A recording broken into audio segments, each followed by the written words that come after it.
сабағымыздың тақырыбы фигураның ауданы және оның қасиеттері. Сабағымыздың оқу мақсаты көпбұрыштар ауданының анықтамасы мен қасиеттерін білу. Оқушылар, мына жерде А, Б, С фигурасы берілген. Бұл жерде фигураның біз ауданы ең үлкен фигураны анықтауымыз қажет. Өздеріңе көрініп тұрғандай А фигурасы ең кіші фигура, иә? Енді бұл жерде біз Б және С фигураларының қайсының ауданы үлкен екенін табуымыз қажет. Ол үшін біз бірдей шаршы бөліктерге бөліп аламыз. Барлығы міне сөйтіп квадрат бөліктермен санаймыз. Міне А фигурасында 9 квадрат, Б фигурасында 17 квадрат, С фигурасында 16 квадрат. Яғни ең үлкен қайсы екен? Ауданы ең үлкен ауданымыз ең үлкен фигурамыз В фигурасы екен, иә? Анықтама. Аудан фигураның ішкі беті. Ол өзінің бетіне сиятын бірліктердің санымен өлшенеді. Ауданды өлшеу кесінділердің ұзындықтарын өлшеуге ұқсас таңдап алынған өлшем бірліктерімен жүзеге асады. Сондықтан ең алдымен өлшем бірлігін таңдап алуымыз қажет. Анықтама 2. Егер фигура саны шектеулі үшбұрыштарға бөлуге мүмкін болса, онда бұл жай фигура деп аталады. Ауданды латынның S бас әрпімен белгілейміз. Тікбұрыштың ауданның формуласы S тең A көбейту B-ға. Яғни ұзындығымен енін несеміз? Көбейтеміз. Суретте бейнеленген A, B, S, D, E, F фигурасы берілген. Осыны біз A, V, S, A, S, D, A, D, E, A, E, F үшбұрыштарына бөлуге болады. Сондықтан бұл фигура жай фигура деп аталады. Жай бұл фигураның жалпы ауданы табылу үшін бұл фигураның жалпы ауданы A, V, S, A, S, D, A, D, E, A, E, F үшбұрыштарының аудандарының қосындысына тең. Жай фигураның ауданы оң шама.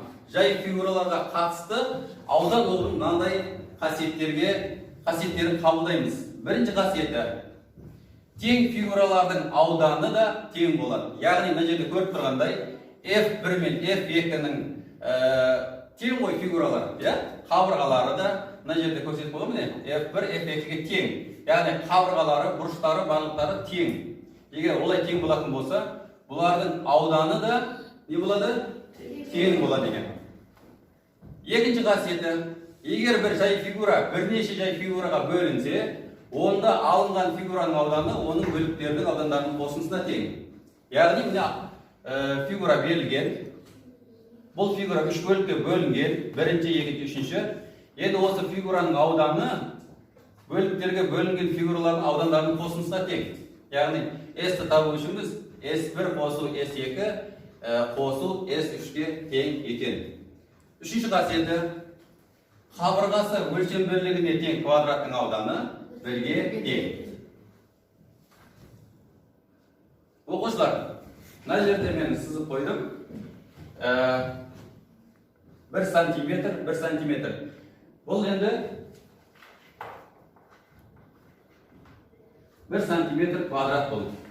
Енді біз бұны аудан өлшем бірлігіне түрлендіретін болсақ, яғни 1 сантиметрде қанша миллиметр бар? 1 сантиметрде 10 миллиметр бар. Яғни жазайық. 1, 2, 3, 4, 5, 7, 8, 9, 10. Мына жағында дәл солай бөлеміз. 3, 4, 5, 6, 7, 9, 10. 10 миллиметр, 10 миллиметр. Енді біз аудан өлшеу үшін біз S тең көбейтеміз қаншаға? 10-ды көбейтеміз 10-ға. Тең қанша болады? 100 миллиметр квадрат болады. Yani 1 santimetr kvadratımız teң qanchaga? Qancha degan? 100 millimetr 100 millimetr kvadratga teң ekan. Yani mына жерде кестеде көрсетілген o'quvchilar барлығымыз осыны сызып жазып алсақ болады. Алдағы есептерде біз осы кестені қолданатын боламыз. Қайталап шығайық. 1 сантиметр квадрат 100 миллиметр квадратқа тең. 1 дециметр квадратымыз 100 сантиметр квадратқа тең. 1 метр квадратымыз 100 квадратқа тең. 1 миллиметр квадратымыз 0,1 сантиметр квадратқа тең. 1 сантиметр квадратымыз 0,1 дециметр квадратқа тең. 1 дециметр квадратымыз жарайсыңдар 0,1 миллиметр квадратқа тең екен. Бірінші тапсырмада фигураның ауданын тап. Яғни мына жерде фигура берілген, біз осының ауданын табуымыз керек. Бұл жерде тор көздің ұзындығы 1 сантиметр деп есептеп аламыз. Және тор көз бойымен біз не істеп аламыз? Бірдей шаршы бөліктерге бөліп аламыз. Сөйтіп, қанша сантиметр квадрат шығады екен есептейік. Оқушылар есептейік тез-тез. Кім айтады? Есептейміз. Қол көтеріп айтамыз. Гүлжаған айта ғой. 22. Қазір салсып қой. Тағы кім айтады? Айта ғой. 22. Салсып көрейік. Жауабын тексерейік. 22 дұрыс. Келесі. Екінші тапсырмада фигураның ауданын тап. Яғни ауданды біз үшбұрышпен өрнектейтеміз. Оқушылар, мына жерде қанша үшбұрыш бар? Тез санайық. Кім айтады? 20 үшбұрыш бар. 20. Бақытжан тұрып айта ғой. 20-ға деп айтасыздар. 20 үшбұрыш екен. Жауабын көрейік салыстырып. Дұрыс деген. Келесі. Үшінші тапсырмада түрленуді аяқтау үшін жетіспейтін мәтінді тап. 3 сантиметр квадратымыз қанша миллиметр квадрат болады? Мына жерде 4 нұсқасы берілген. 3000 миллиметр квадрат, 300 миллиметр квадрат, 3 миллиметр квадрат, 30 миллиметр квадрат. Осы жауаптардың қайсысы? Кәнеге кім айтады? 300-ге салыстырып көрейік кәнеге. Дұрыс.